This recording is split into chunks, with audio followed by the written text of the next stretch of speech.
Looking deeply inside nature through the magnifying glass of science, designers extract principles, processes, and materials that are forming the very basis of design methodology.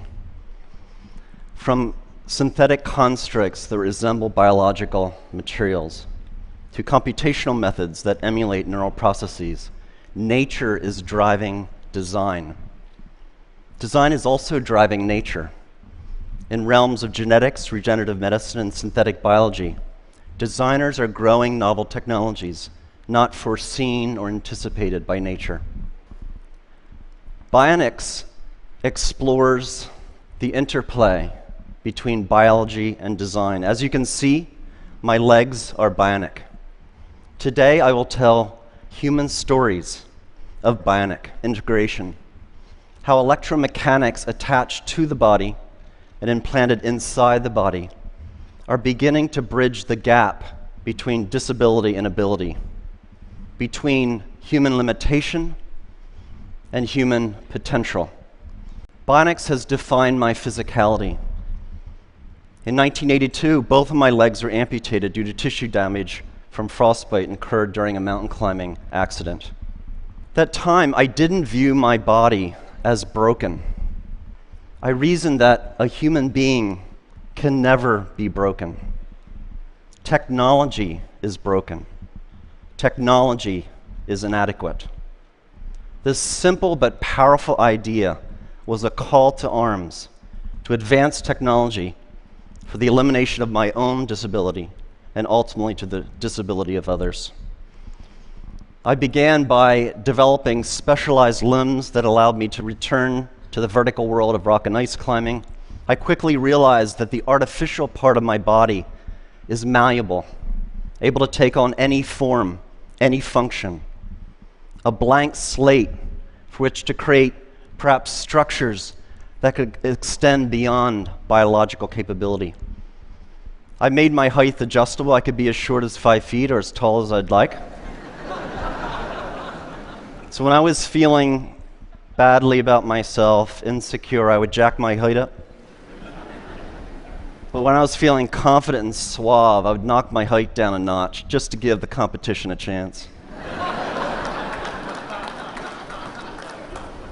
Narrow wedge feet allow me to climb steep rock fissures where the human foot cannot penetrate, and spiked feet enabled me to climb vertical ice walls without ever experiencing muscle leg fatigue. Through technological innovation, I returned to my sport stronger and better. Technology had eliminated my disability and allowed me a new climbing prowess. As a young man, I imagined a future world where technology so advanced could rid the world of disability, a world in which neural implants would allow the visually impaired to see, a world in which the paralyzed could walk via body exoskeletons. Sadly, because of deficiencies in technology, disability is rampant in the world. This gentleman is missing 3 limbs. As a testimony to current technology, he is out of the wheelchair, but we need to do a better job in bionics to allow one day full rehabilitation for a person with this level of injury. At the MIT Media Lab, we've established the Center for Extreme Bionics. The mission of the center is to put forth fundamental science and technological capability that will allow the biomechatronic and regenerative repair of humans across a broad range of brain and body disabilities. Today, I'm going to tell you how my legs function, how they work, as a kind of case in point for this center. Now, I made sure to shave my legs last night because I knew I'd be showing them off. Bionics entails the engineering of extreme interfaces. There's 3 extreme interfaces in my bionic limbs: mechanical, how my limbs are attached to my biological body; dynamic, how they move like flesh and bone; and electrical, how they communicate with my nervous system. I'll begin with mechanical interface. In the area of design, we still do not understand how to attach devices to the body mechanically. It's extraordinary to me that in this day and age, one of the most mature, oldest technologies in the human timeline, the shoe, still gives us blisters. How can this be? We have no idea how to attach things to our bodies. This is the beautifully lyrical design work of Professor Neri Oxman at the MIT Media Lab showing spatially varying exoskeletal impedances, shown here by color variation in this 3D printed model. Imagine a future where clothing is stiff and soft where you need it, when you need it, for optimal support and flexibility without ever causing discomfort. My bionic limbs are attached to my biological body via synthetic skins with stiffness variations that mirror my underlying tissue biomechanics. To achieve that mirroring, we first developed a mathematical model of my biological limb. To that end, we use imaging tools such as MRI to look inside my body to figure out the geometries and locations of various tissues. We also took robotic tools. Here's a 14 actuator circle that goes around the biological limb. The actuators come in, find the surface of the limb, measure its unloaded shape, and then they push on the tissues to measure tissue compliances at each anatomical point. We combine these imaging and robotic data to build a mathematical description of my biological limb, shown on the left. You see a bunch of points or nodes. At each node, there's a color that represents tissue compliance. We then do a mathematical transformation to the design of the synthetic skin, shown on the right. And we've discovered optimality is where the body is stiff, the synthetic skin should be soft. Where the body is soft, the synthetic skin is stiff. And this mirroring occurs across all tissue compliances. With this framework, we produce bionic limbs that are the most comfortable limbs I've ever worn. Clearly, in the future, our clothing, our shoes, our braces, our prostheses will no longer be designed and manufactured using artisan strategies, but rather data-driven quantitative frameworks. In that future, our shoes will no longer give us blisters. We're also embedding sensing and smart materials into the synthetic skins. This is a material developed by SRI International, California. Under electrostatic effect, it changes stiffness. So under zero voltage, the material is compliant. It's like floppy like paper. Then the button's pushed, a voltage is applied, and it becomes stiff as a board. We embed this material into the synthetic skin that attaches my bionic limb to my biological body. When I walk here, it's no voltage. My interface is soft and compliant. The button's pushed, voltage is applied, and it stiffens, offering me a greater maneuverability of the bionic limb. We're also building exoskeletons. This exoskeleton becomes stiff and soft in just the right areas of the running cycle to protect the biological joints from high impacts and degradation. In the future, we'll all be wearing exoskeletons in such common activities such as running. Next, dynamic interface. How do my bionic limbs move like flesh and bone? At my MIT lab, we've studied how humans with normal physiologies stand, walk, and run. What are the muscles doing, and how are they controlled by the spinal cord? This basic science motivates what we build. We're building bionic ankles, knees, and hips. We're building body parts from the ground up. The bionic limbs that I'm wearing are called biomes. They've been fitted to nearly 1,000 patients, 400 of which have been US wounded soldiers. How does it work? At heel strike under computer control, the system controls stiffness to attenuate the shock of the limb hitting the ground. Then at mid-stance, the bionic limb outputs high torques and powers to lift the person into the walking stride, comparable to how muscles work in the calf region. This bionic propulsion is very important clinically to patients. So on the left, you see the bionic device worn by a lady. On the right, a passive device worn by the same lady that fails to emulate normal muscle function, enabling her to do something everyone should be able to do, go up and down their steps at home. Bionics also allows for extraordinary athletic feats. Here's a gentleman running up a rocky pathway. This is Steve Martin, not the comedian, who lost his legs in a bomb blast in Afghanistan. We're also building exoskeletal structures using these same principles that wrap around a biological limb. This gentleman does not have any leg condition, any disability. He has a normal physiology. So these exoskeletons are applying muscle-like torques and powers so that his own muscles need not apply those torques and powers.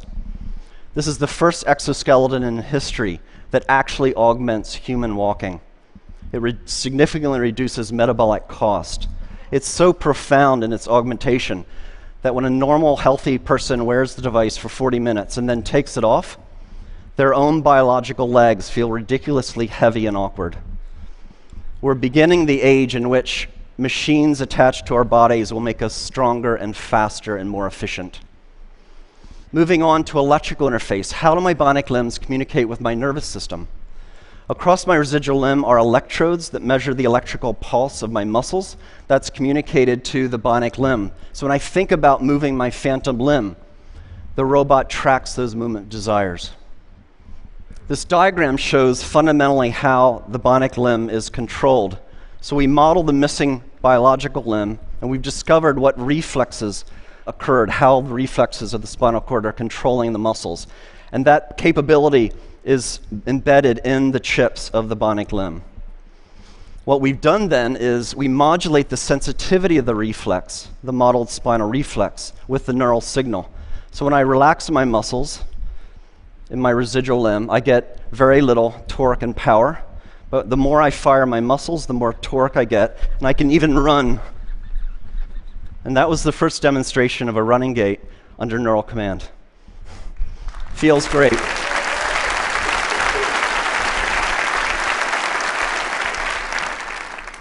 We want to go a step further. We want to actually close the loop between the human and the bionic external limb.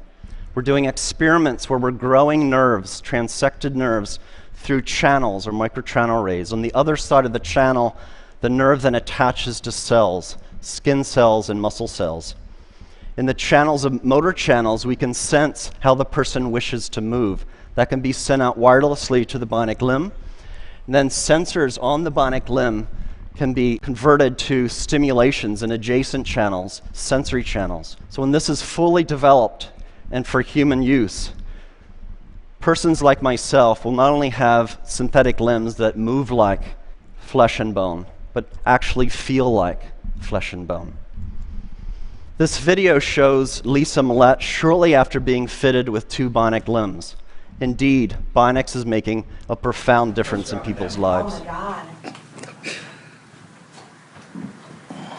Oh my God, I can't believe it. It's just like I've got a real leg. Now don't start running. Now turn around and do the same thing walking up. Walk up, get on your heel to toe like you would normally just walk on level ground. Try to walk right up the hill. Oh my God. They're pushing you up?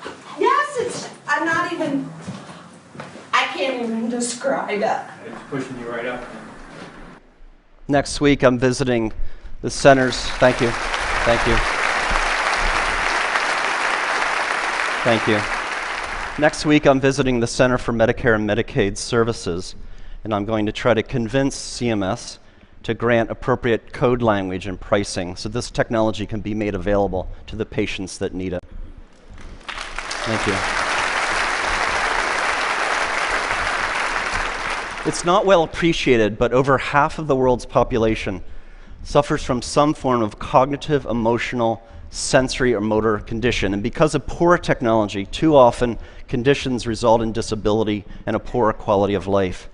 Basic levels of physiological function should be a part of our human rights. Every person should have the right to live life without disability if they so choose. The right to live life without severe depression. The right to see a loved one in the case of seeing impaired. Or the right to walk or to dance in the case of limb paralysis or limb amputation. As a society, we can achieve these human rights if we accept the proposition that humans are not disabled. A person can never be broken. Our built environment, our technologies are broken and disabled. We, the people, need not accept our limitations, but can transcend disability through technological innovation. Indeed, through fundamental advances in bionics in this century, we will set the technological foundation for an enhanced human experience, and we will end disability. I'd like to finish up with one more story, a beautiful story. The story of Adrienne Haslett Davis. Adrienne lost her left leg in the Boston terrorist attack. I met Adrian when this photo was taken at Spaulding Rehabilitation Hospital. Adrian is a dancer, a ballroom dancer. Adrian breathes and lives dance. It is her expression. It is her art form. Naturally, when she lost her limb in the Boston terrorist attack, she wanted to return to the dance floor. After meeting her and driving home in my car, I thought, I'm an MIT professor. I have resources. Let's build her a bionic limb to enable her to go back to her life of dance. Brought in MIT scientists with expertise in prosthetics, robotics, machine learning, and biomechanics. And over a 200-day research period, we studied dance. We brought in dancers with biological limbs, and we studied how do they move, what forces do they apply on the dance floor. And we took those data and we put forth fundamental principles of dance, reflexive dance capability, and we embedded that intelligence into the bionic limb. Bionics is not only about making people stronger and faster. Our expression, our humanity can be embedded into electromechanics. It was 3.5 seconds between the bomb blasts and the Boston terrorist attack. In 3.5 seconds, the criminals and cowards took Adrian off the dance floor. In 200 days, we put her back. We will not be intimidated, brought down, diminished, conquered, or stopped by acts of violence.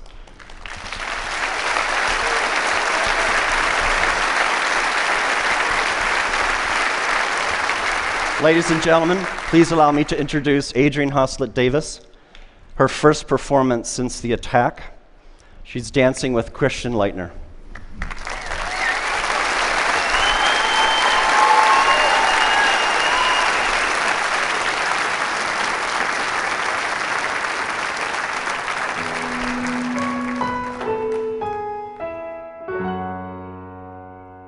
Ring my bell, ring my bell. Ring my bell, ring my bell. Ring my bell, ring my bell. Ring my bell, ring my bell. Sometimes you love it, sometimes you don't. Sometimes you need it, then you don't, and you let go. Sometimes we rush it, sometimes we fall. It doesn't matter, baby, we can take it real slow.